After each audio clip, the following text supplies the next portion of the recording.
Hélène Vallée, je suis maître de conférence et praticien hospitalier à l'hôpital Saint-Antoine.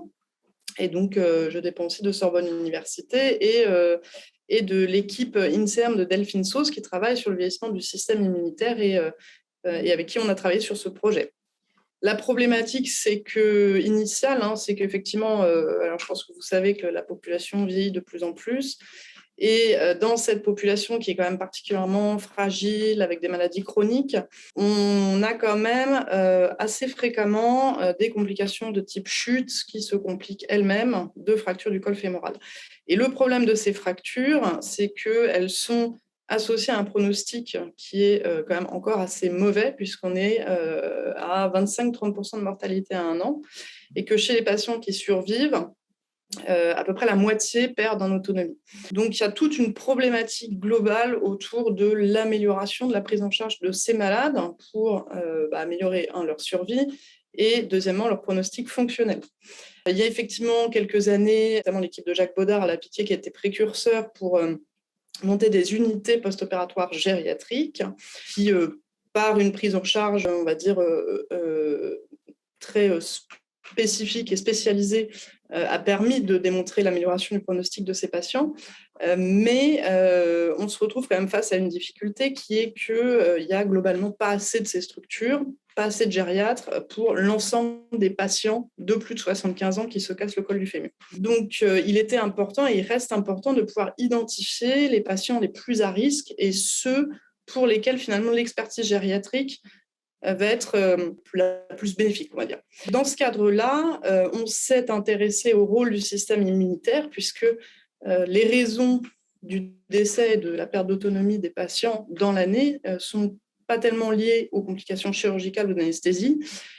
C'est comme si la fracture fragilisait d'une manière générale l'organisme tout entier et le système immunitaire joue un rôle là-dedans. On s'est rendu compte, effectivement, notamment qu'une des molécules qui est produite par ce système immunitaire qu'on appelle la néoptérine, qui est le reflet d'une inflammation importante, était associée à un risque plus important de mortalité pour les malades. D'où en fait, l'objectif de notre demande et l'aide que nous a apportée la Fondation Bento avec ce financement, qui était de pouvoir valider ces résultats sur une deuxième cohorte pour avoir suffisamment de patients pour pouvoir avoir des résultats qui tenaient la route scientifiquement parlant. Et donc, qu'est-ce qu'on a pu démontrer ? On a pu démontrer que la déoptérine dosée à l'arrivée des patients aux urgences était hautement prédictif de la survie ou la mortalité des patients à long terme, c'est-à-dire à entre 6 et 12 mois. Donc ça, c'est très important. Pourquoi ? Parce que ça peut permettre d'identifier justement les patients les plus à risque pour pouvoir optimiser leur prise en charge sur une population spécifique très fragilisée. La deuxième chose qu'on a montré dans ce projet-là, c'est qu'il y a des modifications du système immunitaire, que ce soit le système inné, c'est-à-dire celui qui permet la défense immédiate de l'organisme, et le système adaptatif, c'est-à-dire celui qui permet la défense, on va dire, à plus long terme, et qui a des perturbations de l'ensemble du système qui sont très transitoires, et que ceux qui arrivent à revenir à l'état de base survivent dans de bonnes conditions, et ceux qui n'y arrivent pas décèdent à long terme. Le financement de la Fondation Bento nous a permis d'avancer sur ces deux points-là. Ça a quand même fait l'objet d'une publication dans une bonne revue d'immunologie, donc ça, c'était une bonne chose. Plusieurs présentations en congrès, que ce soit Delphine Sauce ou moi-même. Il y a un brevet qui a été déposé, un autre qui est en cours.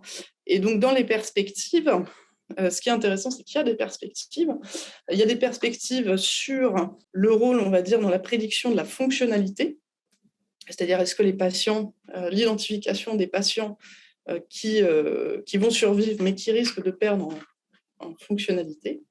Et puis un autre projet sur la réanimation du sujet âgé, sur l'identification justement des patients les plus à risque de mortalité après un séjour en réanimation, qui est un autre versant, mais tout ça pour dire que ça dépasse aussi le cadre de la fracture du col du fémur. Je remercie largement la Fondation Bento, parce que vraiment ça nous a permis d'avancer dans nos projets avec Delphine Sauce. Donc voilà. Et puis c'est le début, je pense, d'une belle histoire. Cela fait bientôt 2 ans que le comité de gestion de la Fondation Paul Bento a souhaité que pour chacun des projets soutenus, un membre du comité de gestion puisse participer avec l'équipe qui a été retenue pour tel ou tel dossier. Participer non pas à l'élaboration, bien évidemment, chacun doit rester ses compétences, mais à une explicitation parfaitement compréhensible pour l'ensemble des membres du comité de gestion, du déroulé du projet retenu, des particularités qui lui sont attachées et de toute information de nature, sinon à éclairer le comité sur l'intérêt du dossier retenu, du moins faciliter la compréhension et du dossier et de son avancement. Malheureusement, du fait de circonstances indépendantes de nos volontés respectives, cette histoire de Covid est venue perturber le calendrier que nous aurions pu imaginer. Cela fait maintenant 2 ans que la décision a été prise, qu'elle est seulement mise maintenant en application.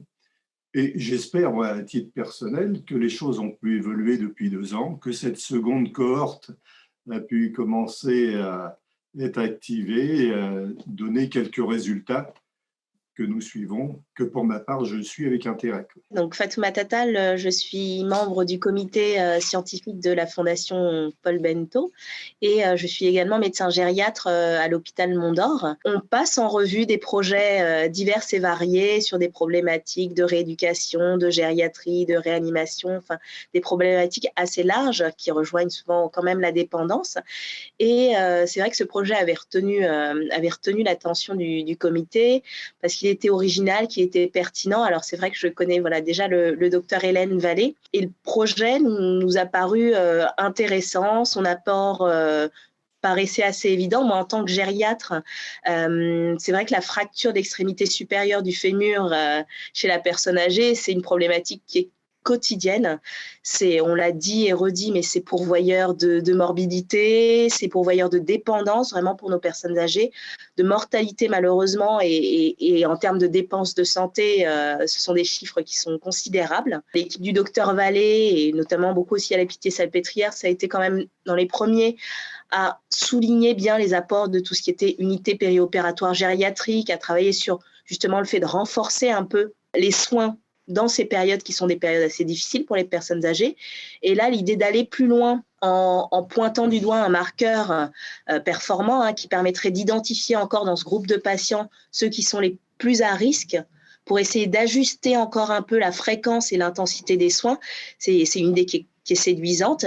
Et je pense que l'apport, il est indéniable, que ce soit pour un gériatre ou pour toutes les autres spécialités. Et voilà, ce travail qui a déjà fait ses preuves nous a intéressés à tous ces égards. Le problème, c'est qu'il n'y a pas assez de gériatres et de structures gériatriques adaptées pour l'ensemble des patients qui se cassent le col du fémur.